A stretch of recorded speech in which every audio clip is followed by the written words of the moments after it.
Rockvale mountain retreat Kakkadampoyil Nayadampoyil. Chaliyar പഞ്ചായത്തിലെ മതിൽമൂല ആട്യൻപാറ ഭാഗത്തു നിന്നും വ്യാജ ചാരായം വാറ്റുന്നതിനുള്ള വാഷ് കണ്ടെടുത്തു. വ്യാജ ചാരായം നിർമ്മിക്കാൻ സൂക്ഷിച്ചിരുന്ന 215 ലിറ്റർ വാഷാണ് കണ്ടെടുത്ത് നശിപ്പിച്ചത്. കാഞ്ഞിരപ്പുഴയുടെ 200 മീറ്റർ മുകൾ ഭാഗത്ത് പുഴയുടെ ഇടത്തെ കരയിൽ വെച്ചാണ് ഉടമസ്ഥനില്ലാത്ത നിലയിൽ 215 litre wash Nilambur excise circle inspector N പ്രേമാനന്ദകുമാറും പാർട്ടിയും കണ്ടെടുത്തത്. ഇതു സംബന്ധിച്ച് എക്സൈസ് വകുപ്പ് കേസെടുത്തു. കേസിന്റെ തുടർ നടപടികൾക്കും അന്വേഷണങ്ങൾക്കുമായി കേസ് രേഖകളും തൊണ്ടിമുതലുകളും നിലമ്പൂർ എക്സൈസ് റേഞ്ച് ഓഫീസിന് കൈമാറി. തെരഞ്ഞെടുപ്പ് പ്രഖ്യാപനം കൂടി പുറത്തുവന്നതോടെ നിലമ്പൂർ മേഖലയിൽ വീണ്ടും വ്യാജ ചാരായ നിർമ്മാണം സജീവമാകുകയാണ്.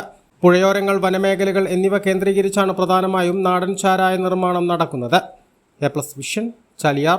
KTH Jewelry, Silver, Gold and Diamond, KNS Building near Grameen Bank, Agambadam.